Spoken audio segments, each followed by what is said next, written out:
Today we are going to revise chapter number 5, that is genetics. उसके basically उसके सारे crosses and उसके ऊपर based questions.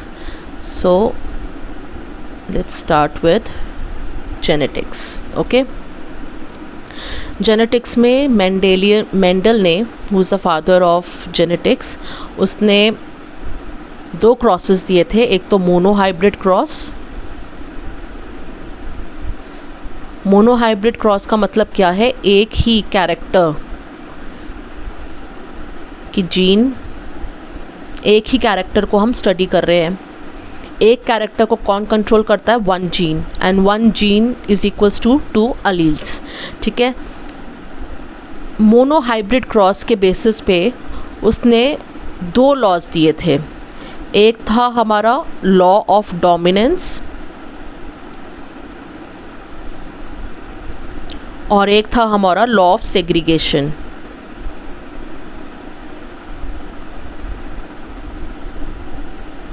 ठीक है. उसके बाद डाईहाइब्रिड क्रॉस,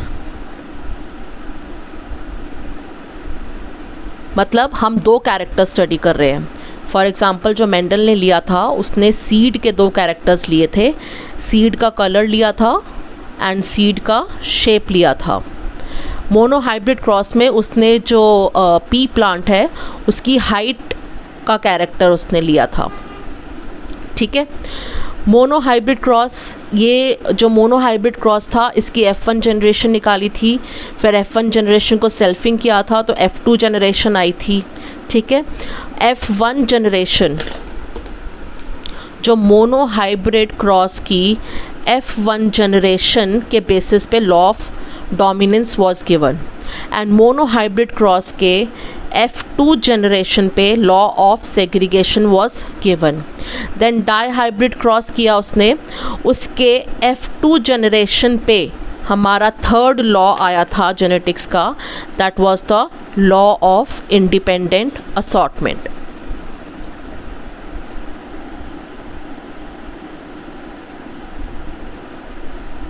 ओके. सो सबसे पहले हम लेंगे लॉ ऑफ डोमिनेंस.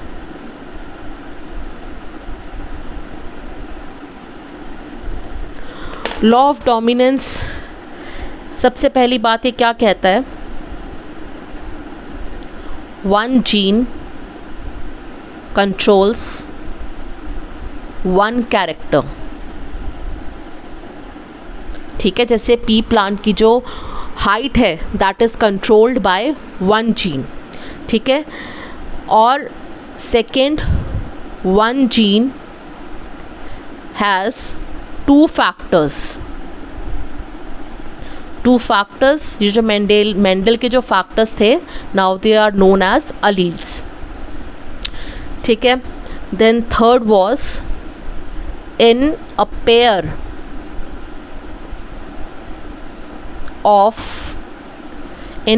काट दो, इन heterozygous condition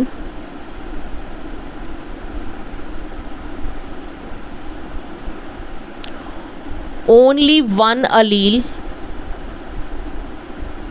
expresses and called dominant.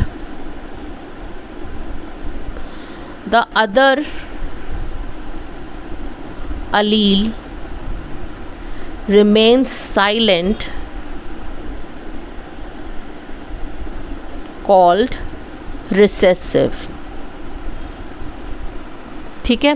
तो अब इसको एक बार डिस्कस करते हैं हम. Law of dominance, monohybrid cross है. ठीक है. मोनोहाइब्रिड क्रॉस मतलब हम एक ही जीन को कंसिडर कर रहे हैं.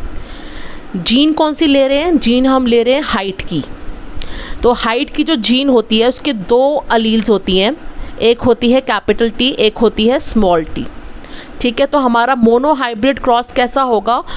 मेंडल ने हमेशा जो भी ब्रीडिंग करवाई थी वो प्योर लाइंस की कराई थी. प्योर लाइंस मतलब होमोजाइगस डोमिनेंट का क्रॉस कराया था होमोजाइगस रिसेसिव के साथ. तो हमारा क्रॉस हमेशा ऐसे बनता था. जब भी आपको मेंडेलियन क्रॉस बनाने को आएगा, you will use pure lines. Pure lines से स्टार्ट करोगे, मतलब एक होमोजाइगस फादर लोगे, एक होमोजाइगस मदर लोगे। होमोजाइगस डोमिनेंट फादर ले लो, मदर ले लो, होमोजाइगस रिसेसिव फादर ले लो, मदर ले लो। तो बेसिकली हमारा जो क्रॉस था वो ये था। अब लॉ ऑफ डोमिनेंस जो है 3 चीज़ें कहता है। एक कहता है कि 1 gene controls 1 character. P plant में तो बिल्कुल सही साबित हुआ कि जो हाइट है कैरेक्टर उसको कंट्रोल करने वाली एक ही जीन है, और उसकी 2 अलील्स कौन सी है, 2 फैक्टर्स कौन से हैं, कैपिटल टी, एक स्मॉल टी। ठीक है, अब जब हम ये क्रॉस कराते हैं तो हमारे पास गैमीट्स बनेंगे, एक कैपिटल टी बनेगा, एक स्मॉल टी बनेगा। अब इसकी F1 जनरेशन क्या आएगी, capital T small T. Capital T small T, अगर इसका फिनोटाइप पूछे, मतलब ये दिखता कैसे है, फिजिकल एक्सप्रेशन क्या होते हैं, सारे प्लांट्स टॉल है। जीनोटाइप पूछे तो ये कौन सा जीनोटाइप है, दिस इज हेट्रोजाइगस जीनोटाइप। ठीक है, तो 1 जीन कंट्रोल्स 1 कैरेक्टर भी पूरा हुआ पी प्लांट को लेके। 1 जीन हैज़ 2 अलील्स, ये भी हमारा कंफर्म हो गया। ठीक है, एंड इन हेट्रोजाइगस कंडीशन, मतलब जैसे कि ये है हेट्रोजाइगस कंडीशन, मतलब 2 डिफरेंट अलील्स का कॉम्बिनेशन, उसमें से एक अलील एक्सप्रेस करती है, उसे हम डोमिनेंट कहते हैं। यस, सिर्फ कैपिटल टी जो है वो एक्सप्रेस करी, जिसकी वजह से सारे जो प्लांट्स थे वो टॉल थे। ठीक है, तो कैपिटल टी को हम कहेंगे dominant allele, and the other allele remains silent called recessive. Small T dwarfness के लिए होता है, ये एक्सप्रेस नहीं हुआ, इसको हम कहते हैं रिसेसिव। लॉ ऑफ डोमिनेंस की 3 जो आपके पॉइंट्स थे, उनके ऊपर एक्सेप्शन किस किस का आया। पहला उसने बोला था 1 जीन 1 कैरेक्टर।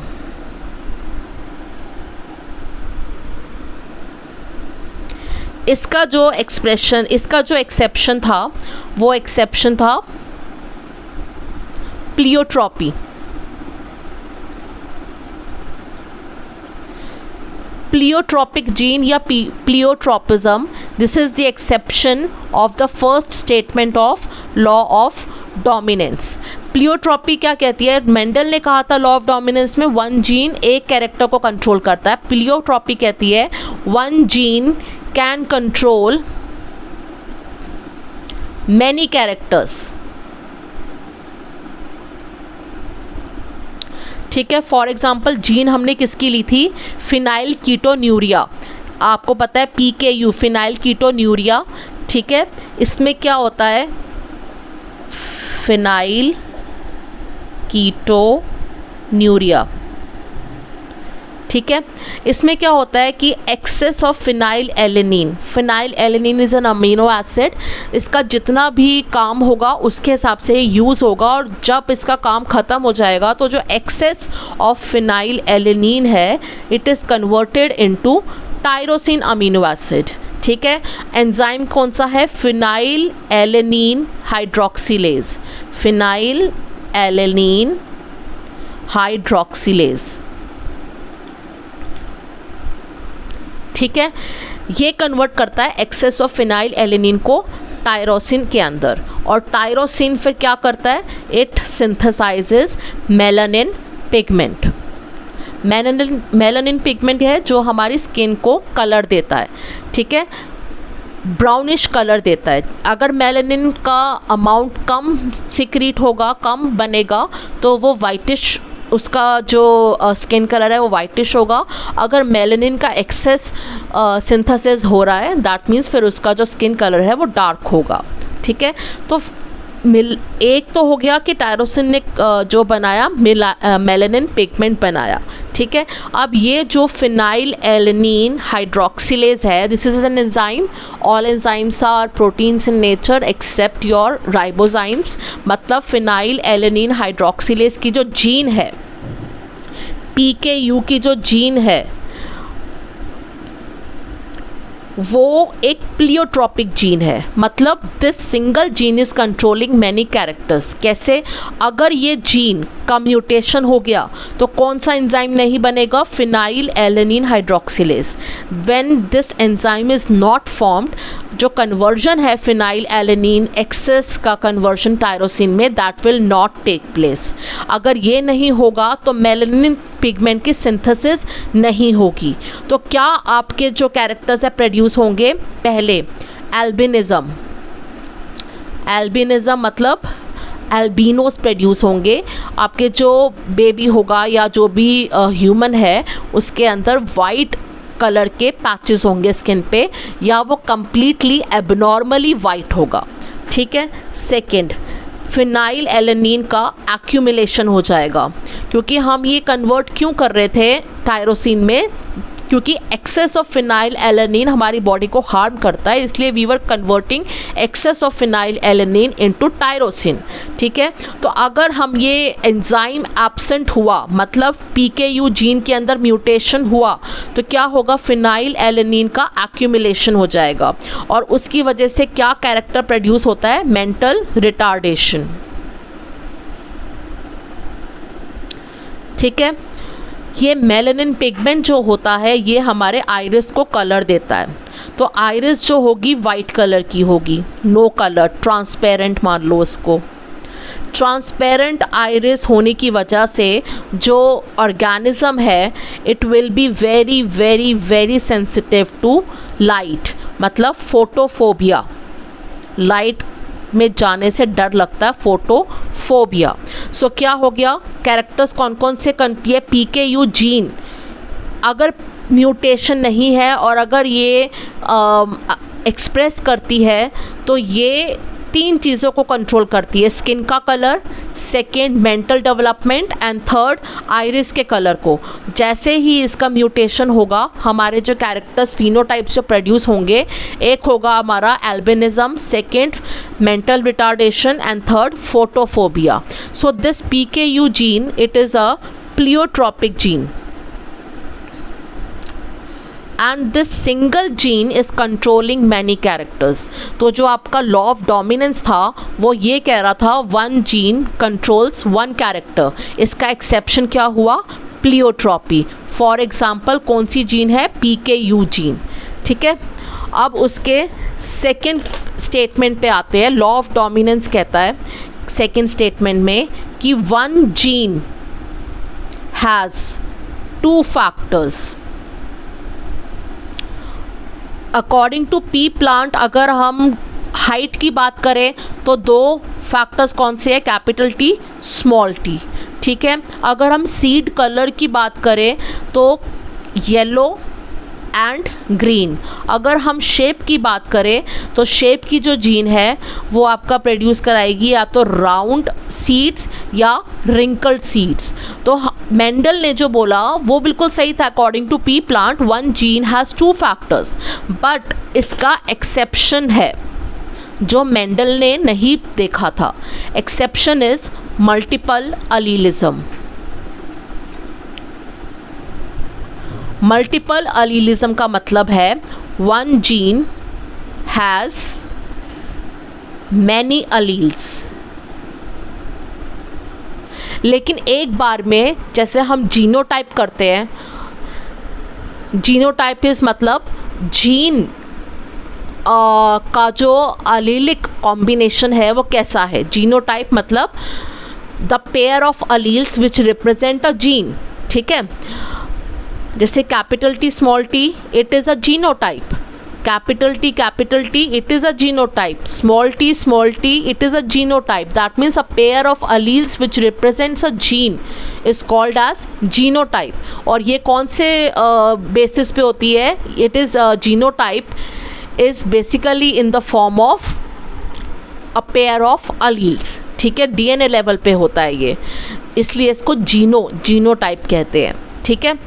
अब जीनोटाइप आपको पता है तीन टाइप के होते हैं। जब दोनों अलील सेम होती है तो उसको होमोजाइगस कहते हैं। तो ये भी होमोजाइगस जीनोटाइप है, ये भी होमोजाइगस जीनोटाइप है। अगर दोनों अलील्स डोमिनेंट है तो उसको हम कहेंगे होमोजाइगस डोमिनेंट। अगर दोनों जो अलील्स हैं वो सेम है लेकिन रिसेसिव है तो वो हो जाएगा होमोजाइगस रिसेसिव। और अगर आपका पेयर है जिसमें दोनों अलील्स डिफरेंट है तो हम उसे कहते हैं हेटेरोजाइगस। ठीक है, अब हम बात कर रहे थे मल्टीपल अलीलिज्म की। मल्टीपल अलीलिज्म का जो एग्जाम्पल है that is ABO blood group system. इसमें क्या है, ये हमारा ह्यूमन ब्लड ग्रुप सिस्टम है, ABO ब्लड ग्रुप सिस्टम। इसमें जो अलील्स होती हैं वो 3 होती है, capital A, capital B and I। ठीक है, ये 3 अलील्स प्रेजेंट है लेकिन एट अ टाइम जीनोटाइप में सिर्फ 2 ही अलील्स रिप्रेजेंट करती हैं। A genotype is composed of only 2 genes, लेकिन पॉपुलेशन में 3 अलील्स है।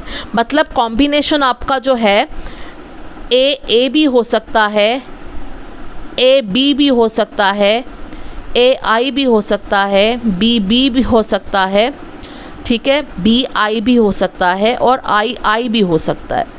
ठीक है, तो हमारे पास क्या 3 अलील्स जब होती हैं तो हमारे पास 6 जीनोटाइप्स पॉसिबल होते हैं, लेकिन एट अ टाइम जीनोटाइप में सिर्फ 2 अलील्स ही होंगी। ऑन दी अदर हैंड अगर हम पी प्लांट की हाइट देखें तो उसके अंदर सिर्फ 2 जीन्स रिप्रेजेंट करती है हाइट ऑफ पी प्लांट, एक कैपिटल T एक स्मॉल t। तो जीनोटाइप्स कितने पॉसिबल होते हैं, capital T capital T, capital T small t and small t small t, 3 genotypes. लेकिन ABO ब्लड ग्रुप सिस्टम में a gene is represented by 3 alleles.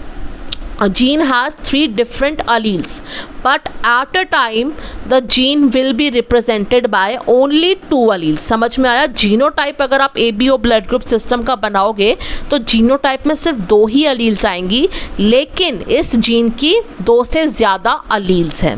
ठीक है, और 3 अलील्स जब होती हैं तो 6 जीनोटाइप्स पॉसिबल होते हैं आपके। ठीक है, तो सेकेंड स्टेटमेंट भी रॉन्ग प्रूव हुई। अब थर्ड स्टेटमेंट पे आते हैं, लॉ ऑफ डोमिनेंस के। लॉ ऑफ डोमिनेंस का थर्ड स्टेटमेंट था, इन heterozygous condition one gene expresses, only 1 gene expresses, जो कि कौन होती है हमारी dominant. Only 1 allele expresses, that is called as a dominant allele, and the other allele remains silent, and that is called as recessive allele.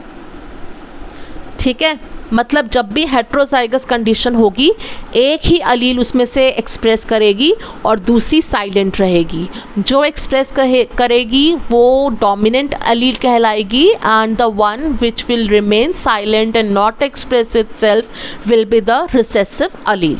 Okay, pea plant में अगर देखा जाए तो बिल्कुल ये सही बैठ रहा है कि हेट्रोजाइगस कंडीशन में, this is the heterozygous genotype when the 2 alleles are different.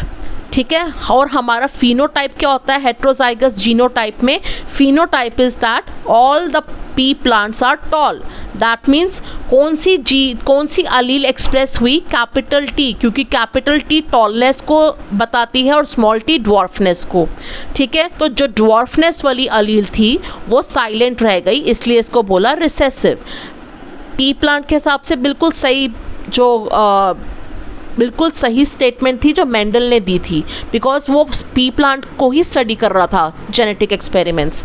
लेकिन उसके जाने के बाद थर्ड स्टेटमेंट पे भी एक एक्सेप्शन आ गई, एंड दिस एक्सेप्शन एक आई आपकी इनकम्प्लीट डोमिनेंस,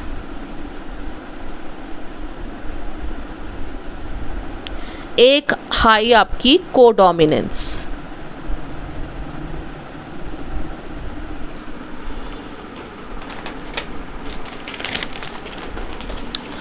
देखो अब एक मेंडल का अगर हम आपसे अगर पूछा जाए draw a mono hybrid cross given by Mendel, तो आप क्या करोगे, आप पेरेंट्स लिखोगे पहले यहाँ पे, ठीक है। आपको प्योर लाइंस लेनी है, मतलब होमोजाइगस जीनोटाइप्स लेने हैं। उसके बाद आपके गैमीट्स बनेंगे। हर एक जीन के 2 अलील्स हैं, उनमें से एक हट जाएगा, एक गैमीट में जाएगा, दूसरा दूसरे गैमीट में जाएगा, ठीक है। अगर हम इसको करें तो हमारे पास एक ही टाइप का गैमीट बचता है, ये इसके पास एक ही टाइप का गैमीट है, दैट इज़ दिस, ठीक है। उसके बाद हम F1 जनरेशन निकालते हैं, इन दोनों को ज्वाइन करते हैं, तो ये हमारा क्या है, this is our F1 generation. F1 generation का जीनोटाइप क्या है, हेट्रोजाइगस जीनोटाइप। इसका फिनोटाइप क्या है, tall, all plants were tall. अब उसके बाद हम करते हैं सेल्फिंग ऑफ F1, उसमें हम हेट्रोजाइगस जीनोटाइप वाले पेरेंट्स को लेंगे, ठीक है।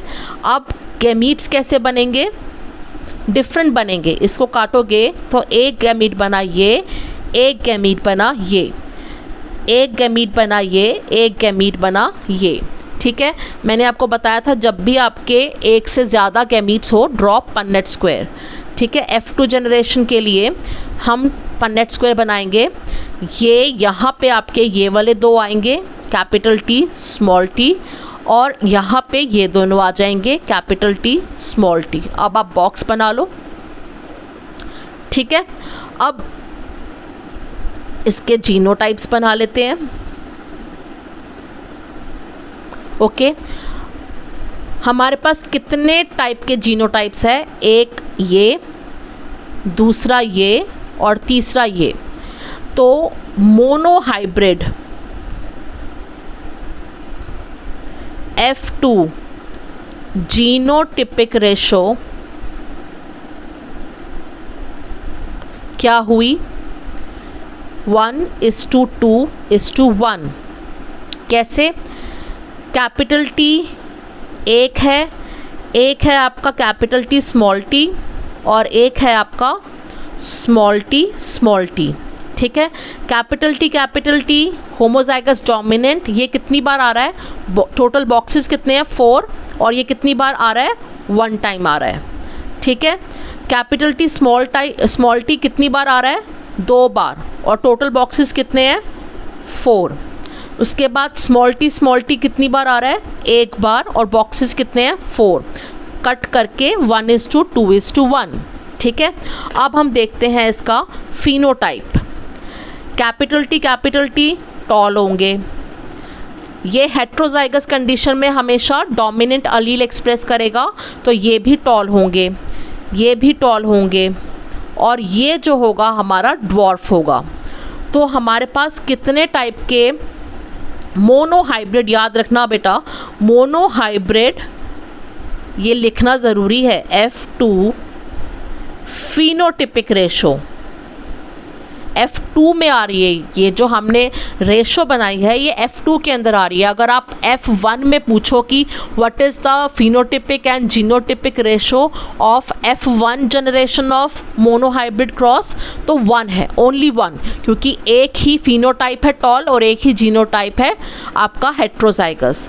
F2 मोनोहाइब्रिड क्रॉस की F2 जनरेशन के अंदर आपके जो हैं डिफरेंट टाइप के फिनोटाइप्स आते हैं और डिफरेंट टाइप के जीनोटाइप्स आते हैं, ठीक है। अगर आपको मोनोहाइब्रिड क्रॉस का F2 जनरेशन का फिनोटिपिक रेशो निकालनी है तो आप देखो कितने आपके फिनोटाइप्स हैं total, toll toll tall and dwarf, मतलब 2 हैं, एक टॉल है और एक क्या है ड्वार्फ, ठीक है। टॉल कितने हैं 3, बॉक्सेस कितने हैं 4, ड्वार्फ कितने हैं 1, बॉक्सेस कितने हैं 4।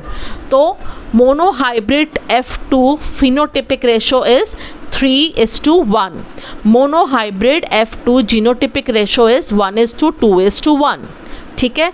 ये आपका मेंडल का मोनोहाइब्रिड क्रॉस था। इसके बेसिस पे इसने लॉ ऑफ जो डोमिनेंस है that is given on the basis of F1 generation of monohybrid cross.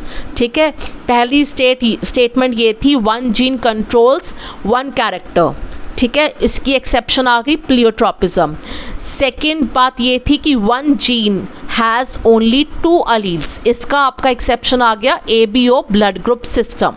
ठीक है, उसके बाद थर्ड स्टेटमेंट क्या थी, when the 2 alleles are different or in a heterozygous genotype, only one allele expresses itself called as dominant and the other allele does not express itself and is called as recessive allele।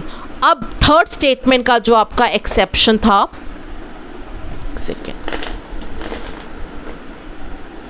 Third statement का जो आपका exception था वो मैंने आपको बताया। पहले तो कोडोमिनेंस, कोडोमिनेंस किस में मिलता है आपका, ABO ब्लड ग्रुप सिस्टम के अंदर।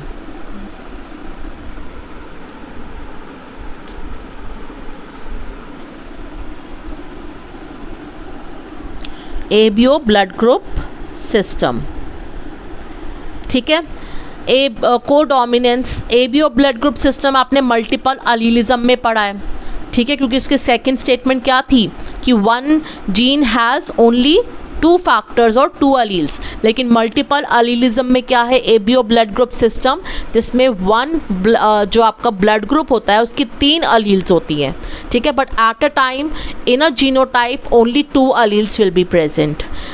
कोडोमिनेंस में अब ये जो आपकी अलील्स हैं A, B एंड I, इसमें सिर्फ I जो है वो आपकी रिसेसिव अलील है।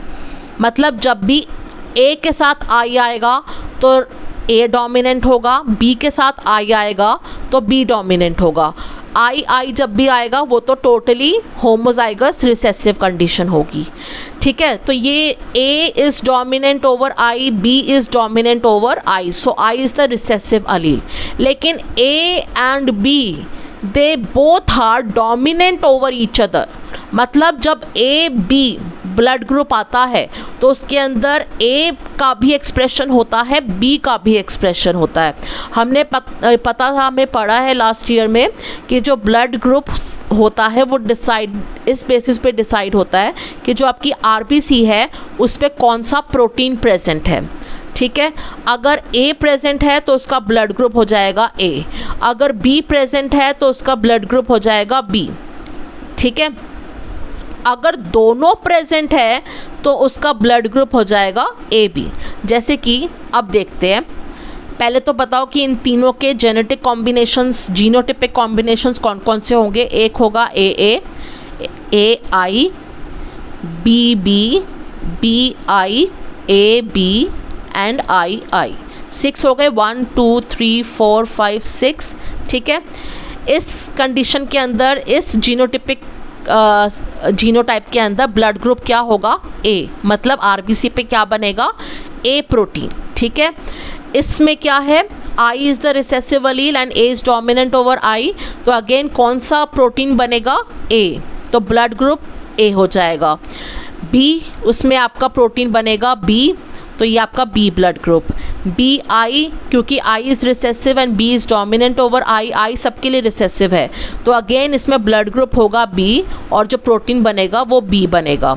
AB, A is also dominant allele, B is also dominant allele, so ये एक दूसरे के ऊपर डोमिनेंट है। A is dominant over B, B is also dominant over A, so both will express. तो क्या होगा, एक A प्रोटीन बनेगा RBC के ऊपर और दूसरा जो है B प्रोटीन बनेगा RBC के ऊपर, और दोनों ने एक्सप्रेस किया है, तो हमारा ब्लड ग्रुप क्या होगा AB। ठीक है, II होगा तो ब्लड ग्रुप के ऊपर ना तो A बनेगा ना B बनेगा, कोई भी प्रोटीन नहीं बनेगा, उसको हम कहते हैं O ब्लड ग्रुप। ठीक है, O ब्लड ग्रुप में क्या होता है, genotypic combination is small i and phenotype is O, जिसमें कि RBC के ऊपर ना तो A प्रोटीन है ना B प्रोटीन है। ठीक है, अब ये वाली कंडीशन देखो, मेंडल ने कहा था हेट्रोजाइगस कंडीशन के अंदर एक डोमिनेंट होता है, एक रिसेसिव होता है, और एक ही एक्सप्रेस करता है डोमिनेंट वाला, और रिसेसिव वाला साइलेंट रहता है। तो ये क्या है, ये भी एक हेट्रोजाइगस जीनोटाइप है, ठीक है, लेकिन इसके अंदर कोई भी डोमिनेंट नहीं है, ये दोनों ही डोमिनेंट है, सॉरी, ये भी डोमिनेंट है, ये भी डोमिनेंट है, ठीक है, रिसेसिव कोई नहीं है। दूसरी बात, दोनों ही साथ में एक्सप्रेस कर रहे हैं, साइलेंट कोई नहीं रह रहा। तो जो थर्ड स्टेटमेंट थी मेंडल की कि हेट्रोजाइगस कंडीशन के अंदर आपका एक एक्सप्रेस करता है और एक एक्सप्रेस नहीं करता, इसका भी आपका एक्सेप्शन आ गया। पहला एक्सेप्शन आया है कोडोमिनेंस का, ठीक है। अब कोडोमिनेंस में अगर आप बात करो, सबसे पहली बात आती है आपकी कि कितनी अलील्स है, 3 अलील्स, कितने पॉसिबल जीनोटाइप है, 6 पॉसिबल जीनोटाइप, से याद रखना, ठीक है। दूसरी, अगर हम एबीओ ब्लड ग्रुप सिस्टम को लेके चलते हैं क्रॉस बनाने के लिए, तो अकॉर्डिंग टू मेंडल हमारे जो क्रॉस है वो प्योर लाइन होना चाहिए, मतलब होमोजाइगस, ए क्रॉस बी, ठीक है। अब क्या होगा, ये इसके अंदर जो गैमीट बनेगा ए बनेगा, इसके अंदर गैमीट क्या बनेगा, बी बनेगा। F1 जनरेशन में क्या होगा, ए बी। अब क्या हुआ, कोडोमिनेंस, इसका genotypic ratio is 1, phenotypic ratio is also 1, but in दोनों में से ये भी एक्सप्रेस हो रहा है और ये भी एक्सप्रेस हो रहा है, जबकि law of dominance, monohybrid cross है ये, और लॉ ऑफ डोमिनेंस भी मोनोहाइब्रिड क्रॉस पे ही बेस्ड था, और कौन सी जनरेशन पे, F1 जनरेशन पे, ठीक है। लेकिन यहाँ पे लॉ ऑफ डोमिनेंस की थर्ड स्टेटमेंट गलत प्रूफ हो गई, ओके। अब हम देखते हैं इसका F2 जनरेशन, सेल्फिंग कराएंगे अगर हम ऑफ F1, तो क्या आएगा, A B into A B. Gametes बनाओगे तो क्या आएगा, A gamete and B gamete, A gamete and B gamete, ठीक है। जब भी एक से ज़्यादा आपके गैमीट्स होंगे तो आप क्या बनाओगे, पन्नेट स्क्वायर। F2 जनरेशन के लिए ये ए और ये बी, और ऊपर आ जाएगा ए और बी, बॉक्स बन गया आपके। यहाँ पे ए, यहाँ पे ए बी, यहाँ पे ए बी एंड यहाँ पे बी बी। अब हमें पता है कि मोनोहाइब्रिड क्रॉस के अंदर F2 जनरेशन के अंदर जो फिनोटिपिक रेशो होती है, फिनोटिपिक रेशो इज़ 3:1, ठीक है। मेंडल के मोनोहाइब्रिड क्रॉस में अगर आप F2 जनरेशन में देखो तो phenotypic ratio is 3:1 and genotypic ratio is 1:2:1। अब यहाँ पे देखते हैं कि जीनोटिपिक रेशो क्या बन रही है हमारी इसके अंदर। जीनोटिपिक रेशो के लिए एक ये डिफरेंट है, ठीक है, ये दोनों तो सेम है, और एक ये डिफरेंट है, मतलब 3 डिफरेंट जीनोटाइप्स आए हैं। कौन सा, A B and B B, ठीक है। ये इसकी क्या रेशो है, टोटल बॉक्सेस है 4, ये कितनी बार आया है, 1 बार। इसकी क्या रेशो है, ये 2 बार आया है, टोटल बॉक्सेस कितने हैं, 4। ये 1 बार आया है, टोटल बॉक्सेस कितने हैं, 4। सो जीनोटिपिक रेशो यहाँ पे 1:2:1 ही रही, लेकिन अगर हम इसकी फिनोटिपिक रेशो निकालें तो फिनोटिपिक रेशो में क्या होगा, ये ए ब्लड ग्रुप, ये ए बी ब्लड ग्रुप, ये भी ए बी ब्लड ग्रुप, और ये बी ब्लड ग्रुप। मतलब हमारी फिनोटिपिक रेशो जो नॉर्मल, जो मेंडल की मोनोहाइब्रिड क्रॉस की F2 जनरेशन की जो फिनोटिपिक रेशो थी वो क्या थी, 3:1, राइट।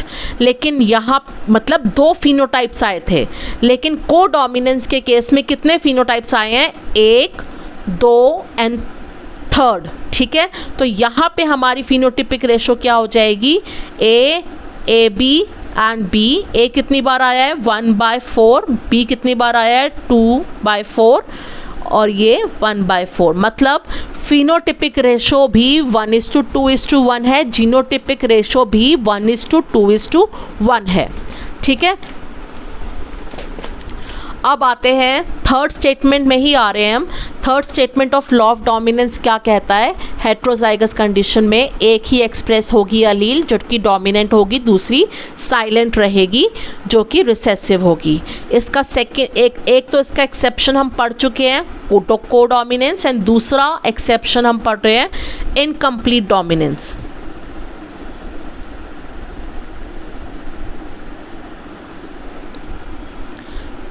इनकम्प्लीट डोमिनेंस, ठीक है। इसमें क्या है, ये किस में देखा गया था? ये flower colour of antirrhinum species और स्नैपड्रैगन, कॉमन नेम क्या है इसका? स्नैपड्रैगन और डॉग फ्लावर। ठीक है, इसके अंदर हमने बिल्कुल मेंडल के हिसाब से चले, हमने लिया रेड कलर, हमने कलर लिया था जो कि रेड कलर होता है। उसकी जो जीन होती है उसकी अलील्स दो ही होती हैं, capital R and small R.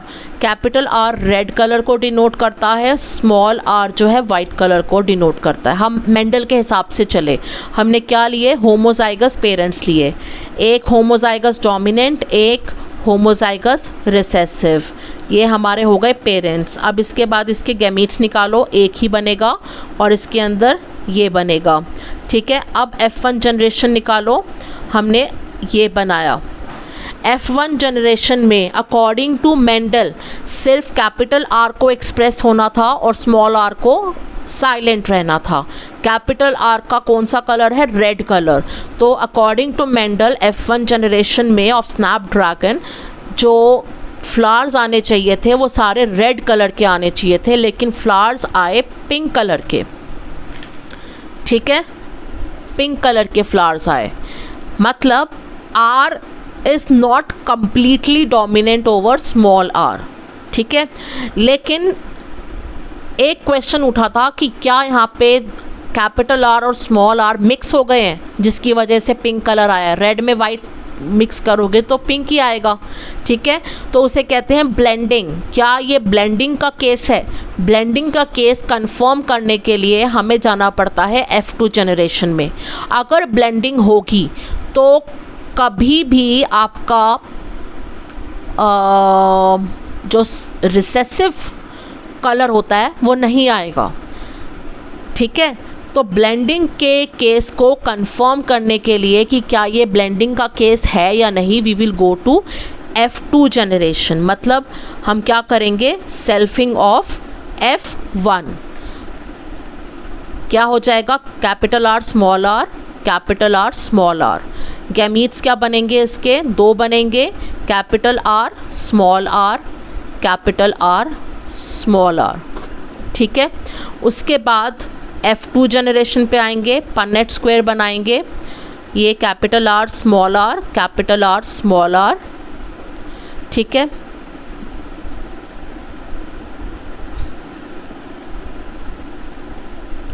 ये तो हुआ हमारा रेड कलर का। इस कंडीशन में ये क्या आ रहा है?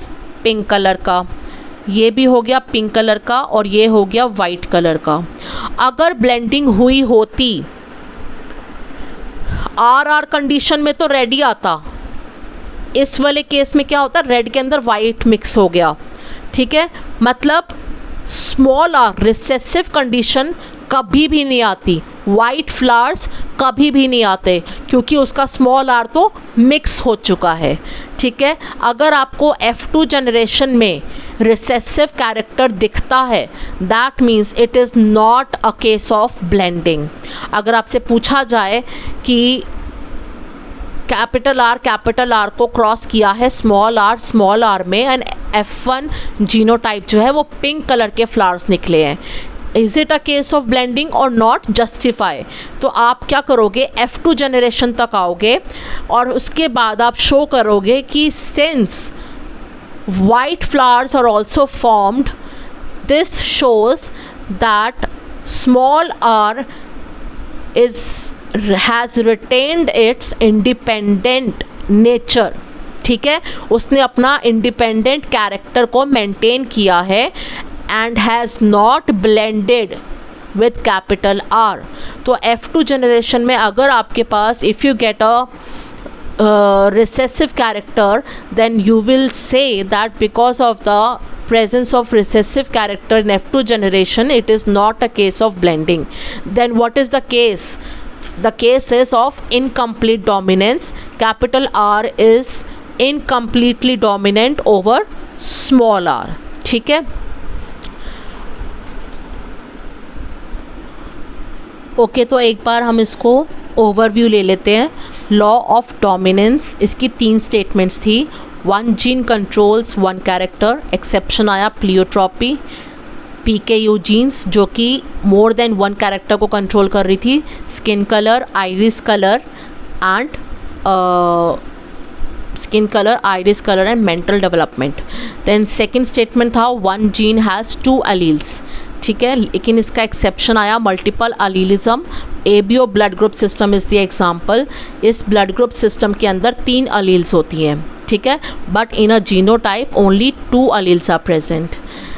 C, third statement of law of dominance, in heterozygous condition एक ही अलील एक्सप्रेस करती है जो कि डोमिनेंट कहलाती है, और अदर अलील साइलेंट रहती है जो कि रिसेसिव कहलाती है। इसमें हमने 2 एक्सेप्शन पढ़े हैं। इनकम्प्लीट डोमिनेंस, जिसमें R was incompletely dominant over small r, जिसकी वजह से रेड फ्लावर्स की जगह पे हमारे कौन से फ्लावर्स आए, पिंक फ्लावर्स आए, ठीक है। देन सेकेंड इसका जो हमने एक्सेप्शन पढ़ा है वो पढ़ा है को डोमिनेंस।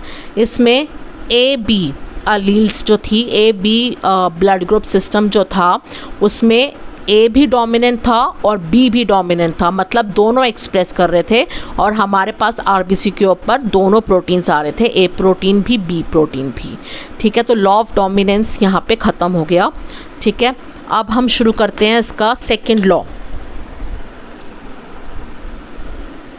सेकेंड लॉ था हमारा law of segregation. Law of segregation कहता है कि at the time of gamete formation her gene के 2 अलील्स होते हैं, ठीक है। जब गैमीट फॉर्मेशन हो रहा होगा, जैसे आप देखते हो ह्यूमन जो क्रोमोसोम सिस्टम है वो क्या होता है, 23 पेयर्स। जब गैमीट फॉर्मेशन होती है तो हर पेयर में से एक होमोलॉग एक गैमीट में जाता है और दूसरा होमोलॉग दूसरे गैमीट में जाता है, and they do not blend at the final time, both express themselves. लेकिन एक पेयर का एक होमोलॉग एक गैमीट में जाता है, दूसरा होमोलॉग दूसरे गैमीट में जाता है। तो सिमिलरली मेंडल ने एक्सप्लेन किया था कि at the time of gamete formation the 2 alleles of a gene separate such that in one gamete only 1 allele of a gene goes, and in F2 generation both dominant and recessive characters appear। Characters आ रहे हैं, मतलब अगर recessive character F2 generation में express हो रहा है, that means it is not a case of blending, that means both the alleles have retained their individual character, ठीक है। स्मॉल r ने भी रिटेन किया अपना individual character and did not blend, and capital R ने भी retain किया अपना इंडिविजुअल कैरेक्टर। तभी हमारे पास F2 जनरेशन में वाइट कलर के फ्लावर्स आए थे, मतलब दोनों अपीयर हो गए थे, रेड भी एंड वाइट भी। अगर ब्लेंडिंग का केस होता तो सारे जो फ्लावर्स थे वो आपके पिंक आने चाहिए थे। अब जो थर्ड लॉ है इसका, मेंडल का थर्ड लॉ जो था, फर्स्ट था लॉ ऑफ डोमिनेंस जिसकी 3 स्टेटमेंट्स थी, जिसका एक्सेप्शन आ गया, ठीक है। सेकंड लॉ था लॉ ऑफ सेग्रीगेशन जिसका कोई एक्सेप्शन नहीं है, इसलिए universal law of genetics is law of segregation, ठीक है। थर्ड जो लॉ है मेंडल का, third law of genetics is law of independent assortment.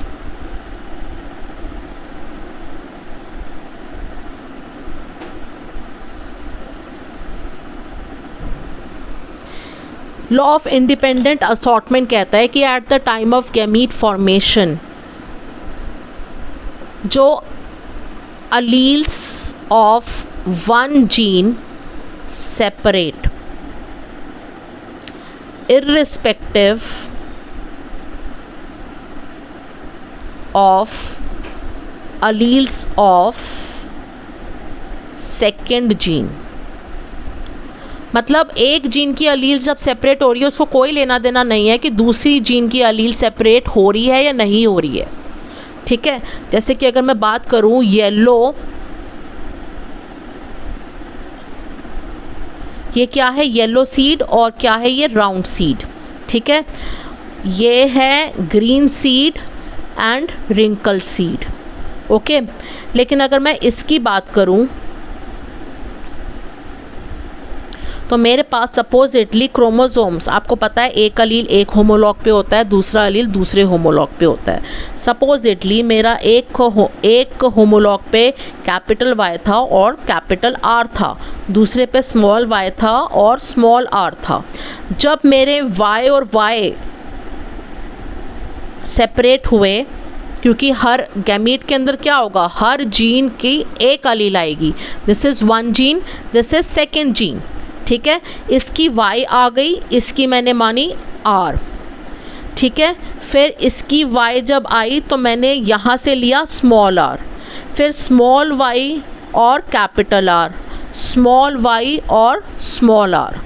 ठीक है, तो मैंने इस तरीके से इसको सेपरेट किया, ये कह के कि उसको मतलब नहीं है r के साथ, एक बार ये जाएगा, ठीक है, एक बार ये जाएगा, और इसके बाद एक बार ये जाएगा, इस बार एक बार ये जाएगा। बच्चे कन्फ्यूजन क्या करते हैं गैमीट फॉर्मेशन में, वो कर देते हैं वाई वाई आर आर, ये दो गैमीट्स बनाते हैं। नहीं बेटा, आपको हर एक जीन का एक एलील सेपरेट लेना है और दूसरी जीन का अलील सेपरेट लेना है।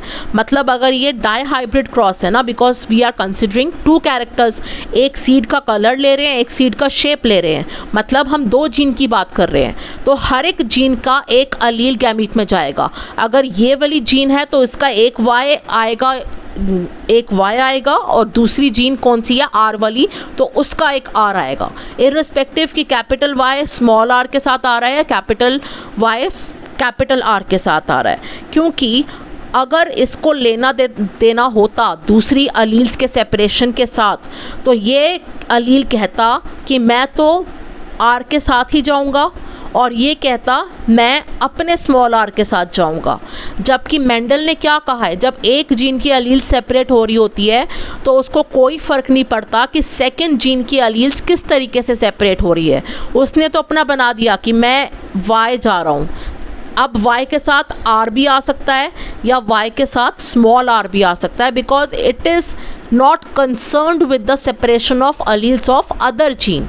ठीक है, इसे कहते हैं, जब चार टाइप के गैमीट्स मिल जाते हैं आपको, तो वो कहते हैं law of independent assortment applicable है। ठीक है, तो according to Mendel law of independent assortment हुआ था, और ये जो थी आपकी जीन्स, ये इस तरीके से गैमीट्स बने थे। लेकिन अगर इसका एक्सेप्शन क्या था, लिंकेज। लिंकेज क्या कहता है कि आपकी अगर दो जीन्स साथ में प्रेजेंट हैं तो वो दो अलील्स साथ में ही जाएंगी। जैसे कि अगर मेरे पास ये कैपिटल Y है और ये कैपिटल R है, और उसके बाद ये स्मॉल y है और ये स्मॉल r है, तो because the genes are very close to each other, तो ये जो है साथ में जाएंगे। एक गैमीट ये बनेगा, एक गैमीट ये बनेगा, ये वाला गैमीट और ये वाला गैमीट नहीं बन पाएगा, क्योंकि ये दोनों बहुत क्लोजली प्रेजेंट थे, इसलिए लिंक्ड है। मतलब इन्होंने एक दूसरे के साथ हाथ पकड़ा हुआ है। y जाएगा तो कैपिटल R के साथ ही जाएगा, स्मॉल y जाएगा तो स्मॉल r के साथ ही जाएगा। लेकिन हम इंडिपेंडेंट असॉर्टमेंट में क्या कह रहे हैं कि जब अलील सेपरेट होंगी y की, तो y की जो अलील सेपरेट होगी तो उसे कोई लेना देना नहीं है कि उसके साथ कैपिटल R आए या स्मॉल r आए। It is not concerned with the separation of the alleles of the other gene. ठीक है, इसका एक्सेप्शन हमने पढ़ा है लिंकेज।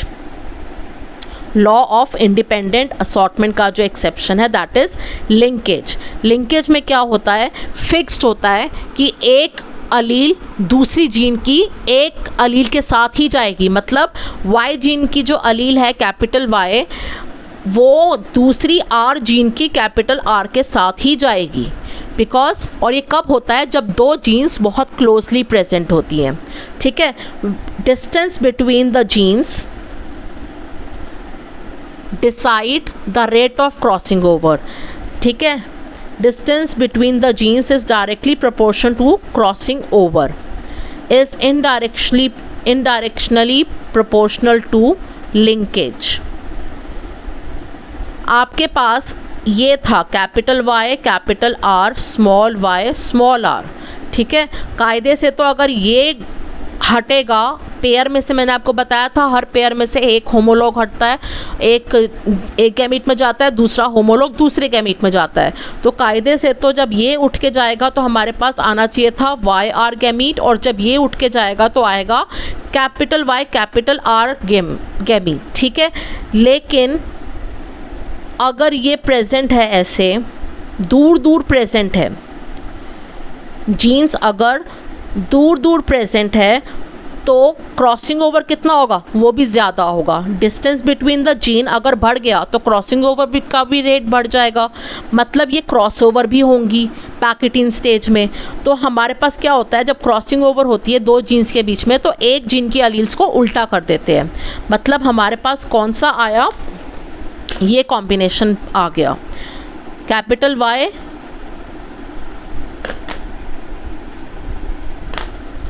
ये स्मॉल वाई, ठीक है। क्योंकि ये क्रॉसिंग ओवर हुआ है, हमने एक पेयर को उल्टा करना है। यहाँ पे क्या आया आपका स्मॉल आर, और यहाँ पे क्या आया कैपिटल आर। तो इस हिसाब से जो क्रॉसिंग ओवर से पहले की जो कंडीशन थी उसके हिसाब से कौन से गैमीट्स बन रहे थे, capital Y capital R small Y small R. लेकिन क्रॉसिंग ओवर के बाद अब कौन से बनेंगे हमारे gametes, capital Y small R and small Y capital R. तो ये जो दो टाइप के गैमीट्स हैं ये कब बने हैं, बिकॉज ऑफ क्रॉसिंग ओवर, ठीक है। क्रॉसिंग ओवर के रिजल्ट से क्या होता है, ये वाला जीन का पार्ट उठ के यहाँ पे आ गया और ये वाला जीन का पार्ट उठ के दूसरी जगह चला गया। तो इस प्रोसेस को कहते हैं crossing over results in a process called as recombination. तो जो रिकॉम्बिनेशन की वजह से जो हमारे गैमीट्स बने हैं, जैसे कि ये वाला गैमीट और ये वाला गैमीट, ये दोनों गैमीट्स कहलाएंगे रिकॉम्बिनेंट गैमीट्स। और ये वाले गैमीट्स कौन से हैं, पेरेंटल कंडीशन वाले, तो ये कहलाएंगे पेरेंटल गैमीट्स, ये दो कहलाएंगे रिकॉम्बिनेंट गैमीट्स। तो हमारे पास चारों टाइप के गैमीट्स आए थे, जिसकी वजह से मेंडल ने लॉ ऑफ इंडिपेंडेंट असॉर्टमेंट दिया था। और बाय चांस हुआ क्या था, जो जीन्स वो स्टडी कर रहा था ना, वो सारी जीन्स एक दूसरे से बहुत दूर थी, जिसकी वजह से उनके बीच में क्रॉसिंग ओवर बहुत अच्छे से हो रहा था, ठीक है। लेकिन जो हमारे साइंटिस्ट थे T.H. मॉर्गन, उन्होंने जो जीन्स स्टडी करी वो बहुत पास में थी, ठीक है। पास में होने की वजह से अगर डिस्टेंस कम होगा जीन्स के बीच में तो क्रॉसिंग ओवर भी कम होगा, ठीक है, मतलब लिंकेज ज़्यादा होगा। तो अगर जीन्स बहुत पास में होती तो ये इसी तरीके से आती, capital Y capital R small Y small R. ये कौन से है, पेरेंटल गैमीट्स, ठीक है।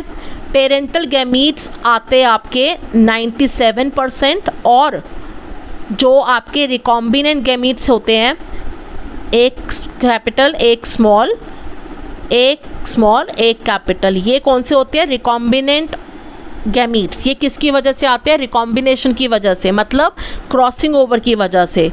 क्योंकि जीन्स के बीच में डिस्टेंस कम है तो क्रॉसिंग ओवर भी कम होगी। तो रिकॉम्बिनेंट गैमीट्स जो हैं वो भी बहुत कम बनते हैं, 3% चांसेस में बनते हैं। कभी भी 0% क्रॉसिंग ओवर नहीं होता। क्रॉसिंग ओवर चाहे बहुत क्लोज हो, बहुत ही ज़्यादा क्लोज हो जीन्स, तो भी 1% क्रॉसिंग ओवर होने की टेंडेंसी रहती है।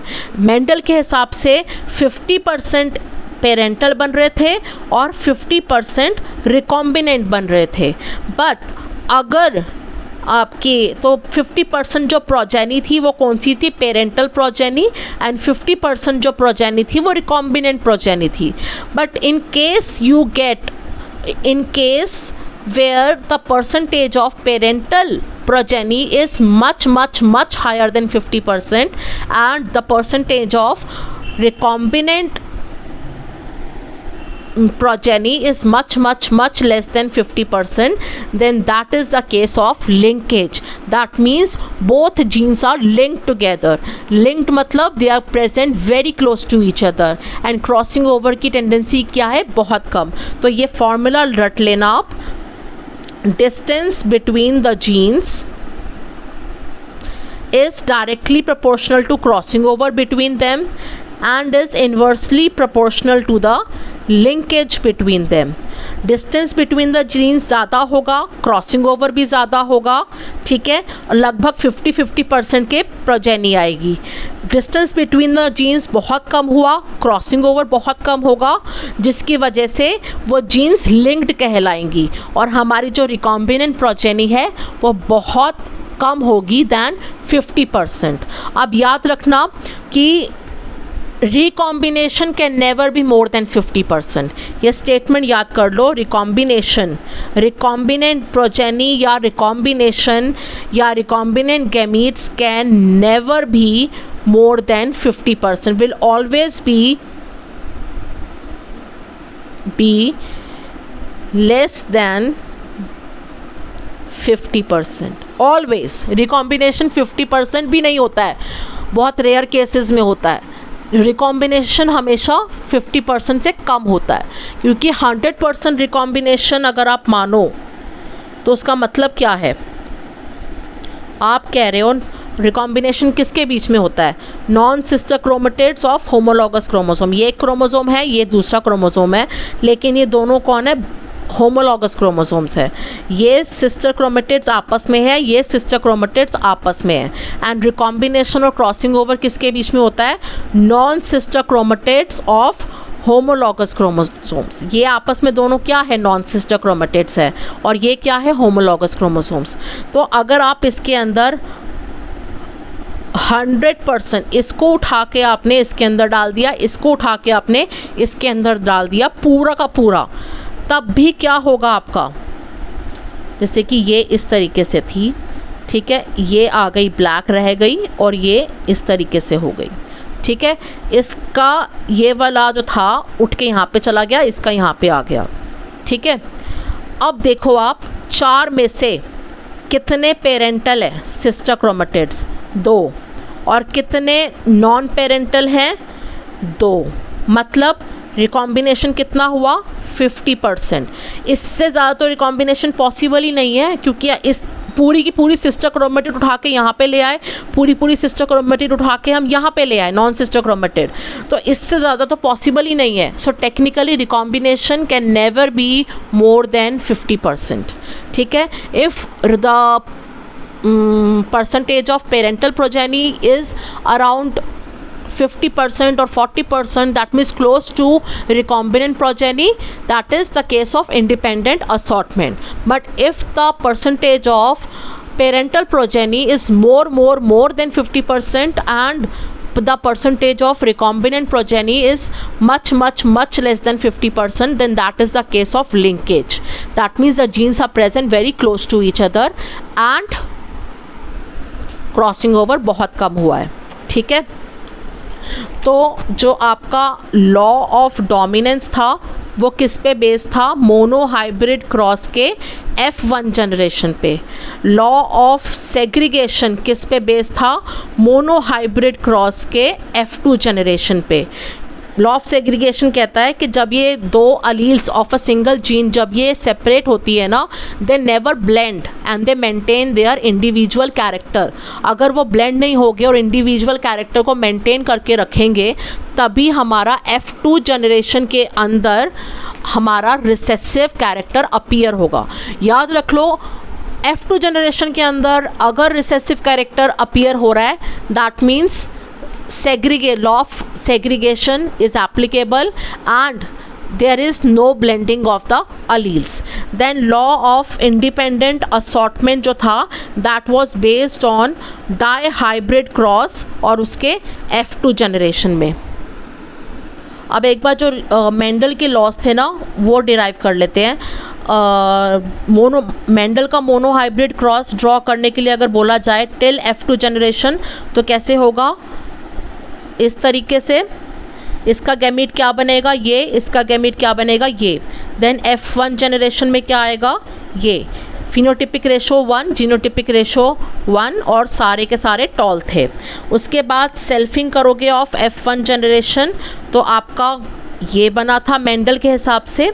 गैमीट्स निकालोगे आप इसके, तो 2 गैमीट्स थे यहाँ पे, 2 गैमीट्स थे यहाँ पे।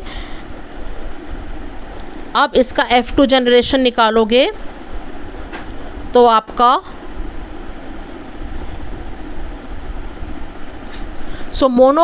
मेंडल के मोनो हाइब्रिड क्रॉस के F2 जनरेशन की जो फिनोटिपिक रेशो थी वो क्या थी? 3:1 एंड जीनोटिपिक रेशो क्या थी? 1:2:1। ठीक है। अगर आपकी फिनोटिपिक रेशो भी 1:2:1 आती है तो either it is a case of incomplete dominance और it is a case of codominance. ठीक है। F2 जनरेशन, अब इसने डाई हाइब्रिड क्रॉस में 2 जीन्स की अलील्स ली थी, मतलब 2 जीन्स, 2 कैरेक्टर स्टडी किए थे। एक सीड का कलर कैरेक्टर स्टडी किया था और एक सीड का शेप स्टडी किया था। मतलब मोनो डाई हाइब्रिड क्रॉस है, 2 जीन्स लोगे, मतलब टोटल 4 अलील्स, और दोनों जीन्स जो है होमोजाइगस कंडीशन में लोगे। एक होमोजाइगस डोमिनेंट, एक होमोजाइगस रिसेसिव। ठीक है। ये था आपके पेरेंट्स। इसके गैमीट्स कैसे निकालोगे? इसका एक गैमीट आएगा इधर, ठीक है, इसका एक गैमीट आएगा इधर, और एक ही टाइप का पॉसिबल है गैमीट। इसमें से एक आएगा Y, इसमें से एक आएगा R। ठीक है। ये आपका क्या हो गए? गैमीट्स हो गए। F1 जनरेशन करोगे तो Y और स्मॉल y, कैपिटल R और स्मॉल r। अब आप करोगे सेल्फिंग ऑफ F1 जनरेशन, मतलब ये इनटू,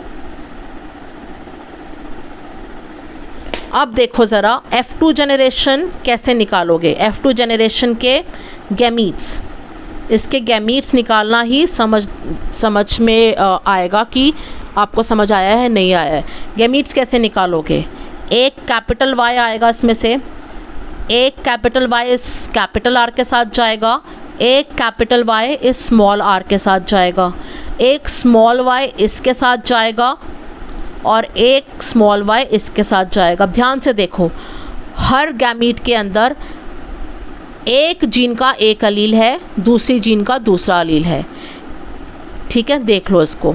ऐसे ही यहाँ पे आएगा,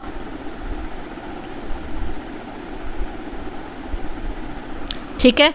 इसका F2 जनरेशन जब आप बनाओगे तो टोटल 16 बॉक्सेस बनेंगे आपके। ठीक है, उसकी जो फिनोटिपिक रेशो आती है डाई हाइब्रिड क्रॉस की, हमेशा F2 जनरेशन की फिनोटिपिक रेशो पूछते हैं। तो इसकी फिनोटिपिक रेशो आती है F2 जनरेशन की 9:3:3:1। 9 मतलब फिनोटिपिक की बात कर रहे हैं, सारे के सारे डोमिनेंट कैरेक्टर्स, मतलब येलो सीड्स, मैं जीनोटाइप की बात नहीं कर रही हूँ, येलो एंड राउंड सीड्स। ठीक है, फिनोटाइप क्या है? Yellow and round. ये कितने हैं? 9/16। ये येलो एंड रिंकल्ड। ठीक है, येलो एंड रिंकल्ड फिनोटाइप वाली जीन्स कितनी है? 3/16। ये ग्रीन एंड राउंड, ऐसी फिनोटाइप वाली जो प्रोजेनी है कितनी है? 3/16। और ये है आपकी ग्रीन एंड रिंकल्ड, ये वाली प्रोजेनी कितनी है? 1/16। तो डाई हाइब्रिड क्रॉस की F2 जनरेशन के फिनोटिपिक रेशो जो होती है according to Mendel 9:3:3:1, that means 16 boxes.